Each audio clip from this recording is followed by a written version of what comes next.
오늘의 사연 시작하겠습니다. 안녕하십니까.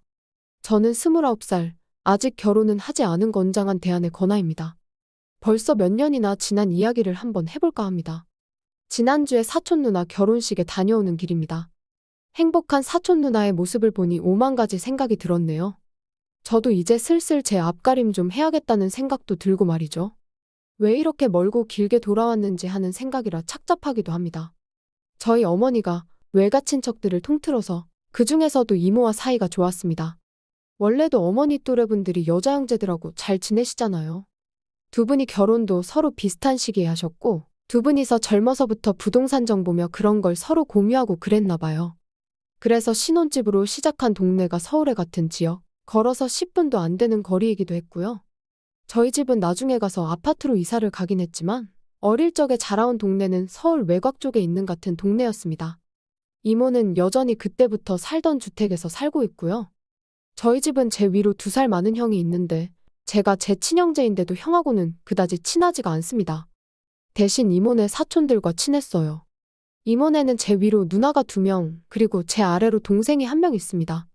그리고 이 이야기는 다른 사람이 아니고 바로 그 둘째 누나와의 이야기입니다. 아무래도 사는 집이 가까이에 있다 보니 두 집안은 교류가 많았습니다.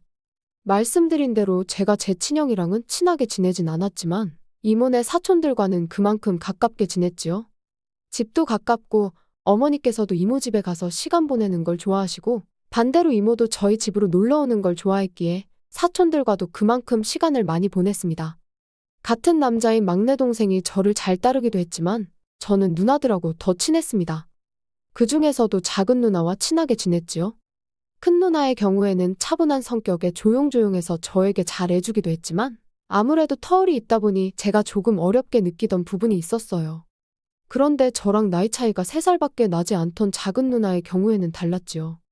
특히 그 당시 작은 누나는 태권도도 다니고 조금 털털하고 자유분방한 성격인데다가 나가서 뛰노는 걸 좋아해서 저랑 더 잘 맞았던 것 같습니다. 제가 형이랑 하고 싶었던 것들을 대신해주는 작은 누나가 참 좋아서 잘 따르고 그랬지요. 원래 이모네 누나들이 예쁜 걸로는 동네에서도 소문이 날 정도였습니다. 특히 저보다 5살이 많던 큰 누나는 뉘집 며느리로 들어가려나 하면서 동네 어른들의 총애를 받을 정도였지요. 저도 공주님 같던 큰 누나가 더 이쁘다는 생각이 지배적이었는데 그 평가는 2명의 누나가 대학교에 들어가게 되면서부터 달라지게 되었습니다. 원래도 예쁜 편인데 워낙 선머슴 같던 작은 누나가 대학교에 가고 나서부터는 화장도 하고 옷도 챙겨 입고 꾸미기를 시작한 것이었지요. 그에 반해 조용조용하고 모범생 스타일은 큰 누나의 경우에는 대학에 가서도 수수한 모습 그대로 잘 꾸미지 않고 다니니 두 사람의 미모에 대한 평가가 확연하게 갈라질 수밖에 없었지요. 아무리 쌩얼이 예쁘다고 해도 화장한 미모를 이길 방법이나 있겠습니까? 거기다가 작은 누나 또한 본판이 떨어지는 게 아니었으니 말이에요. 그래서 순식간에 그 미모의 격차가 벌어지게 되더군요. 그리고 그렇게 제가 대학교에 들어갔을 때 작은 누나의 미모는 아주 물이 올라 있었습니다. 태권도를 해서 유연성도 좋았고 그 덕에 그런가 다리도 길었고 운동한 몸이 어디 가겠나요. 그래서 누나는 틈만 나면 온라인 쇼핑몰에서 연락을 받고 피팅샷을 찍어주고 용돈을 벌고 그랬습니다. 그래서 작은 누나는 시간이 가면 갈수록 꾸미는 데 있어서는 독보적인 사람이 되었고 옷 같은 것도 많이 접하다 보니 패션 센스도 좋았어요. 제가 대학교에 가면서 저도 분위기 전환 좀 해보고 싶어서 누나한테 옷 좀 골라달라고 하고 같이 쇼핑을 나가게 되었습니다. 그러면 백화점을 다니든 길거리를 다니던 간에 그 수많은 여자 사람들 중에서도 단연코 누나보다 빛이 나는 사람은 없었습니다. 어깨까지 늘어뜨린 머리를 찰랑거리며 자신있게 걸어다니는 누나를 향한 주변 문남성들의 시선이 다 느껴질 정도였지요. 솔직히 누나이기는 한데 괜히 누나가 예뻐서 저도 주목을 받으니 자존감이 잔뜩 늘어나는 것 같았습니다. 그런데 누나가 난데없이 제 팔을 자기 팔로 부드럽게 감싸면서 자기를 누나라고 부르지 말아달라고 부탁을 하더라고요. 팔꿈치 뒤로 느껴지는 기분이 이상해서 잠깐 당황을 했어요. 애써 제정신을 차리고 누나를 누나로 부르지 못하면 뭘로 불러야 하냐 물어보니 자기야라고 불러달라더군요. 왜 하고 많은 호칭을 냅두고 자기야라고 불러야 되냐고 물어봤어요. 그건 애인 사이에나 서로를 부를 때 쓰는 말 아니냐고요? 이유인즉슨 이 주변의 수많은 남자들 좀 보라는 겁니다. 사실 아무 관심 없는 척해도 다 호시탐탐 먹이를 노리고 있다고요. 실제로 제가 옷을 혼자서 구경하고 있거나 화장실을 다녀오거나 하면 누나한테 추근덕대는 사람이 한두 명이 아니었어요. 누나도 그래서 혼자 남는 걸 별로 원하지 않았었고요. 그런데 제가 누나를 누나라고 부르는 순간 혹시나 주변을 지나가는 남자들이 제가 남자친구나 썸 타는 사람이 아니라 가족인 걸 알게 되면 자기 연락처 좀 어떻게 알아내려고 추근덕대기 시작하는데 그렇게 되기 귀찮고 짜증나서 싫다고 하는 겁니다. 그래도 가족인데 도무지 입에서 누나를 향해 자기야라고 부를 수가 없더라고요. 그래서 결국 누나랑은 그날 단 1초도 떨어지지 않고 붙어서 다녀야 했습니다. 팔짱을 너무 가깝게 끼고 있어서 솔직히 스칠 때마다 저도 모르게 움찔움찔 소름이 돋기는 했습니다만 그렇다고 해서 그 기분이 나쁘다거나 싫거나 하지는 않았습니다. 오히려 저도 나중에 가서는 자기야라고 부르지만 않았지. 정말 제가 누나의 남자친구라도 된 거 마냥 행동을 하게 되더라고요. 누나가 팔짱을 풀고 옷을 보고 있으면 제가 옆으로 바짝 다가가서 팔짱을 낀다던가 하면서 말입니다. 저는 그렇게 어렵긴 했는데 누나는 재미있었나 봐요. 저보고 자기야, 자기야 하면서 정말 애인 행세를 하며 여자 옷을 골라보고 자기 몸에 대보고 하면서 진짜 데이트를 하듯이 즐기더군요. 그런데 그런 거짓 행동을 하는 게 실제로 연기에 소질이 있던 건지 어느 날 누나는 연예기획사에서 캐스팅을 받았습니다. 솔직히 누나가 미모 하나만큼은 TV에 나오는 연예인들 사이에 있어도 뒤지지 않을 거라고 생각했어요. 그래서 갈팡질팡하는 누나한테 누나 진짜 연예인 하면 잘 될 것 같다고 저도 같이 푸시를 하면서 믿져야 본전인데 한번 해보라고 했지요. 누나도 그간 쇼핑몰 피팅일을 하면서 얼굴이 어느 정도 알려져 있기도 했고 아는 사람들은 지나가면서 누나를 알아볼 정도다 보니 이내 누나도 자기도 한번 도전해보겠다고 자신감에 차서 있었지요. 우리 집에서 연예인이 나는가 보다 하면서 가족들 기대도 한몸에 받고 있었고 누나가 미모는 인류지만 대학교는 솔직히 2류 3류 정도 되는 대학교를 갔던지라 이모네 집에서도 한번 도전은 해보라는 식으로 밀어주기 시작했지요. 그리고 누나가 정말 연예인 준비를 시작했다는 이야기를 끝으로 저는 군대를 가게 되었습니다. 훈련소를 지나 자대 배치를 받게 되었고 이등병 시절에는 어리버리하다면서 여기저기 불려가서 털리기가 일쑤였어요. 그런데 여기서도 사촌 누나 덕을 보게 되었습니다. 사촌 누나가 제 면회를 왔는데 온 부대 내에 소문이 날 정도였지요. 그때가 막 누나도 연예인 준비를 하던 시기라서 미모는 정말 극에 달해 있었습니다. 제가 여태껏 봐왔던 사촌 누나의 모습 중에 가장 아름다운 모습이었으니까요.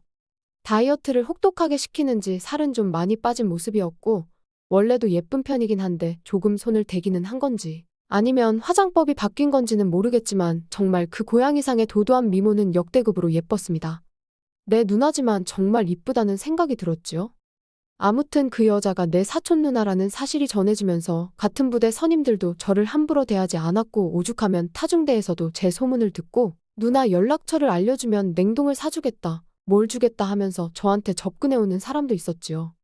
누나 덕분에 군 생활도 편하게 해서 그랬나? 시간이 생각보다 빨리 흘러서 저도 전역을 곧 앞둔 병장이 되어 있었습니다. 전역을 얼마 앞두고 있던 시기에 정말 시간 때우는 게 힘들 정도였지요. 그런데 제 동기 녀석이 헐레벌떡 들어오더니 저보고 잠깐 좀 보자고 하더라고요. 무슨 일인가 싶어 따라갔는데 동기가 몰래 숨겨서 들어온 핸드폰을 꺼내면서 화면을 보여주더라고요. 화면 속 여자를 가리키면서 이거 너네 누나 아니냐고 묻는 겁니다. 동기놈이 말해주지 않아도 저는 충분히 그 여자가 내 누나인 걸 알았습니다. 평생을 봐온 사람인데 제가 못 살아보겠나요? 밑입술의 그림으로 그려놓은 것 같은 까만 점이나 쌍꺼풀이 진한 커다란 눈이나 그 길쭉길쭉한 팔이며 새하얀 목덜미며 말이죠. 아니, 아예 화면을 보지 않고 눈을 감은 상태에서 들려오는 목소리만 들어도 우리 누나임을 딱 알겠더군요. 그런데 누나가 연예인 데뷔를 해서 화면에 나오고 있는 게 아니었어요. 누나는 인터넷 방송을 하고 있더군요. 인터넷 방송도 방송 나름이지. 누나는 제가 상상할 수 있는 것 중에 가장 질 나쁜 방송을 하고 있던 겁니다. 시청자 숫자만 봐도 누나를 보러 들어온 사람이 한두 명이 아니었지요. 자기한테 찝쩍거리는 남자들 전부 다 귀찮아 죽겠다고 그렇게 싫어하던 누나였는데 제가 군 생활하는 2년 남짓한 시간 동안 무슨 일이 있었는지 싶더군요. 누나는 그 남자들의 호응을 유도하면서 화면 안에서 한 줌도 안 되는 복장을 하고 풍선 개수에 따라서 이것저것 흔들 수 있는 건 다 흔들어대면서 춤을 추고 리액션을 해주고 있던 겁니다. 풍선이 대박으로 터지면 일부러 슬쩍슬쩍 다 보여줄 듯이 행동하는 누나를 보니 자기 미모에 그렇게 프라이드가 높았던 누나가 맞나 싶어서 만감이 교차했지요. 한동안 연락도 뜸해지고 면회도 안 오고 있어서 무슨 일이 있는가는 싶었는데 누나가 이렇게 살고 있을 줄은 상상도 못했습니다. 얼마 뒤 저는 저녁을 했어요. 집에 돌아와서는 이모한테도 인사드리러 오겠다고 하고 곧장 이모네 집으로 향했습니다. 누가 봐도 내 누나가 확실했지만 줄곧 여태껏 내가 착각을 했을 거라 생각하고 아니길 바랬습니다. 누나는 주택이었던 이모 집 옥탑의 방을 개조해서 거기서 자취하듯 지내고 있었어요. 이모와 큰 누나의 환대를 받았는데 작은 누나가 안 보이더군요. 이모한테 물어보니 요즘 밤에 일을 해야 한다고 해서 낮에는 보통 저렇게 자고 있는다고 하더라고요. 자는 누나 깨워가지고 오겠다니 이모가 방에는 아무도 못 들어오게 하랬다고 하면서 이모도 한 번도 들어가 본 적 없다고 하면서 어려워했어요. 누나가 저라면 용서해 줄 거예요 하면서 능글맞게 말하고 옥상으로 올라가 누나 방으로 향했습니다. 문을 열고 들어가니 방 안에 조명이며 방송을 위해 준비해 놓은 세팅들 전부 제가 친구 핸드폰 화면으로 봤던 모습과 똑같았습니다. 침대 한쪽 구석에서 곤히 잠들어 있던 누나는 제가 왔는지도 모르고 깊게 잠들어 있더군요. 그렇게 누나가 아니길 빌었건만 결국 제가 봤던 게 누나가 맞다는 생각에 아쉬움이 생겨서 그냥 다시 아래로 내려왔습니다. 누나가 깊게 잠들어서 깨우기 미안해서 그냥 왔다 말하고 이모와 큰 누나와 함께 같이 회포를 풀었지요. 그러고 나서 저녁때가 되니 누나가 그제서야 잠에서 깼는지 아래로 내려오더군요. 짧은 반바지를 입고 머리가 부스스한 채 잠에서 깨자마자 내려온 것처럼 보였어요. 누나는 오랜만에 만난 저를 보더니 활짝 웃으면서 이제 저녁했냐면서 저를 반겨줬지만 저는 누나를 예전처럼 대할 수 없었습니다. 안 본 사이 누나는 여전히 아름다웠지만 어딘가 변해 있었습니다. 아무래도 인터넷 방송을 하면서 묘하게 얼굴에 색이 묻어있다고 해야 하나요? 눈빛에 그런 게 묻어있다고 해야 할까요? 그런 느낌이 들었어요. 그리고 동기의 핸드폰을 통해 봤던 누나의 춤 때문에 더 그랬던 것 같았습니다. 그리고 그때부터 제 머릿속에는 나쁜 생각이 들기 시작했고 저도 모르게 이거 위험하구나 하는 생각이 들었어요. 원래는 정말 내 집 마냥 드나들던 이모 집이었는데 그날 이후로는 저도 이모 집에는 거의 찾아가지 않았습니다. 각자 서로 바쁘니 충분히 그럴 수 있었지요. 그러다 명절이 되었고 결국 온 가족이 모이게 되었습니다. 그리고 나서 이제 작은 누나가 오랜만에 우리끼리 나가서 생맥이나 한잔 하자고 하면서 저를 부르더군요. 거절하지 못해 결국 따라 나간 자리였는데 누나가 요즘 얼굴 보기 힘들다면서 이것저것 물어보더라고요. 맥주도 술이라고 몇 잔 마시니까 결국 참지 못하고 누나한테 단도직입적으로 물어보기로 결정을 했습니다. 저녁 앞두고 누나가 방송하는 모습을 봤다. 연예인 준비한다고 들었는데 어떻게 그런 옷을 입고 그런 춤을 추면서 돈을 구걸할 수 있느냐? 나는 누나가 텔레비전에나 나올 줄 알았지. 그런 방송에서 춤을 출 거라는 생각을 하진 않았다 했습니다. 누나는 앞불싸하는 표정으로 저에게 들켰다는 사실에 충격을 받은 건지 말을 잇지 못하더군요. 그저 손만 바들바들 떨고 있었어요. 그때부터 술도 맥주에서 소주로 바뀌게 되었고 누나와 저는 한참 말없이 그냥 술잔만 비우고 있었습니다. 한참을 그러고 있다가 소주가 한두 병쯤 비게 되니 누나가 그제서야 저에게 말을 해주더라고요. 자기가 여전히 제 눈에 예뻐 보이냐고 묻더라고요. 그렇다 하니 누나는 이 세상에 얼굴 하나만 믿고 연예인이 되려고 하는 사람들이 얼마나 많은 줄 아냐고 자기도 결국 그 많은 사람들 중에 하나였다고 하는 겁니다. 자기는 끼가 없다고 그런데 끼가 없으면 백이라도 있어야 한다며 단기간에 자기가 돈을 벌 수 있는 게 이것 말고는 없다고 하는 거예요.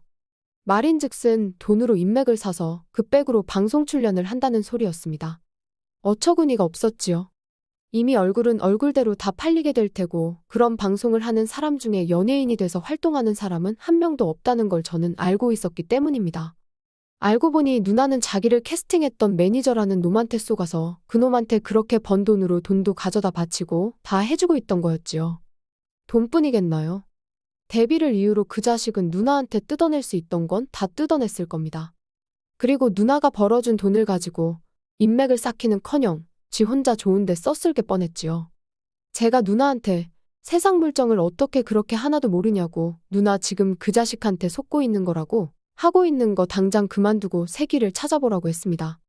그랬더니 누나는 계속 그 자식 편을 들고 그럴 리가 없다고 하면서 제 말을 안 믿는 겁니다. 그래서 누나한테 그냥 그럼 그렇게 살라고 평생 그래가지고 TV에나 나올 수나 있겠냐고 그리고 제발 부탁인데 거기서 더 나가진 말라고 했습니다. 누나가 하는 방송에서 더 나아갔다간 그 한 줌도 안 되는 옷도 못 입고 있을 거라고, 그러니까 제발 자신을 소중히 좀 하라고 했지요. 집에 돌아와서 분을 삭히고 있는데 어머니를 통해 이모한테 전화가 왔었습니다. 누나가 아직 집에 안 들어왔는데 어쩌다가 너만 집에 들어와서 이러고 있냐고요. 저는 그 말을 듣자마자 뒤도 안 돌아보고 누나와 같이 술을 마시던 호프집으로 달려갔습니다. 아니나 다를까 호프에 도착하니까 누나는 혼자 술에 잔뜩 취해 고주망태가 되어 있었고 주변에 있던 남자 2명이 누나를 어떻게 해보려고 찝쩍거리고 있더라고요. 그래서 제가 그 사람들을 막아섰습니다. 그 사람들이 니는 뭔데 방해하냐는 듯이 하길래 내가 이 여자 남자친구다 하고 그 자리를 박차고 나왔습니다. 술에 취해서 제대로 걷지도 못하는 누나를 들쳐업고 이모의 집으로 데리고 왔습니다. 이모도 누나가 저렇게 술을 많이 마신 걸 보고 놀랬더군요. 제가 누나 올려다 놓고 가겠다고 걱정하지 마시라 말하고 누나를 옥탑방으로 데리고 올라갔어요. 세상 모르고 잠들어버린 누나의 얼굴을 보니 속이 상하더군요. 그저 연예인이 해보고 싶었던 누나의 마음을 짓밟은 그 자식이 용서가 되지를 않았지요. 조금 추워 보여서 이불을 목 위까지 덮어주려는데 누나가 2 팔을 쭉 뻗더니 저희 목을 감아 쭉 잡아당기는 겁니다. 저는 그대로 중심을 잃고 쓰러졌지요. 사촌 누나의 심장 소리가 제 귀에 그대로 들려왔습니다. 저만큼이나 빠르게 뛰고 있었어요. 이러면 안 된다는 생각에 겨우겨우 정신줄을 붙잡아 고개를 들었는데 오히려 그 덕에 누나와 눈이 마주치고 말았습니다. 누나는 눈물방울이 그렁그렁 맺힌 그 큰 눈으로 저한테 위로받고 싶다면서 저보고 조금만 자신이랑 있다가 가면 안 되겠냐는 부탁을 하더라고요. 옅은 달빛에 반사되어 들어오는 빛이 전부였지만 누나의 그 모습은 똑똑히 기억이 납니다. 누나는 고통스러운 현실에서 벗어나고 싶었는지 아니면 연거푸 마신 술 때문인지 평소보다 더 막무가내였지요. 저도 그러면 안 되는 걸 알았지만 이대로 누나를 더 상처 입힐 수 없었습니다. 제가 누나를 지켜주고 치료해줘야 한다고 생각했어요. 한참의 시간이 같이 보낸 뒤에야 서로는 약속이라도 한 듯이 떨어지게 되었습니다. 저에게서부터 등을 돌린 누나의 뒷모습이 조금씩 떨리는 게 눈에 보였습니다. 저도 모르게 누나를 또다시 등 뒤에서부터 끌어안고 누나는 무엇이든 될 수 있고 무엇이든 할 수 있다고 말을 해줬어요. 하지만 그런 식으로 자신을 팔아가면서까지 확신이 없는 일을 하지 말라고 누나는 언제나 자신 있던 누나의 모습으로 살았으면 좋겠다고 말해줬습니다. 등을 돌린 상태라서 누나를 볼 수는 없었지만 누나가 울음을 삼키고 있는 소리가 들려왔지요. 그 뒤로 누나는 그런 방송을 더 이상 안 하게 된 대신에 스스로의 경험을 살려서 쇼핑몰을 창업하게 되었습니다. 어차피 이쪽 방면에서는 꽤나 유명한 사람이었기에 잠깐의 일탈이 있었지만 오히려 그 덕에 더 빠르게 유명세를 타게 되었지요. 그렇게 자기 사업을 시작하면서 누나는 자신감을 되찾게 되었습니다. 그동안 누나는 저를 많이 만나고 했는데 단 하루뿐이지만 제가 누나와 그런 짓을 했는데 제가 무슨 낯으로 누나를 찾아가겠어요. 명절이고 무슨 날이고 매번 제가 누나를 피해왔지요. 그렇게 한 5년 정도 누나는 계속 저를 만나기를 원했지만 제가 누나를 거절했습니다. 그리고 누나도 드디어 저에 대한 마음을 접은 건지 더 이상 누나한테서 연락이 없었고 새로운 사람을 만나기 시작해 얼마 전 결혼을 하게 된 거지요. 결혼식에서 본 게 누나와 둘이서 그런 일이 있던 이후로 처음 본 것이었는데 저를 향해 활짝 웃는 얼굴은 여전히 아름답더라고요. 힘든 과거를 이겨낸 누나가 잘 되었으면 합니다. 저도 이제서야 비로소 새로운 만남을 시작할 준비가 된 것 같네요. 누나도 저도 앞으로 행복한 일만 가득했으면 좋겠습니다. 또 찾아주셔서 감사합니다. 매일 새롭고 흥미로운 사연으로 찾아뵙겠습니다. 구독과 좋아요 잊지 마시고 다음 사연으로 다시 찾아뵙겠습니다. 감사합니다.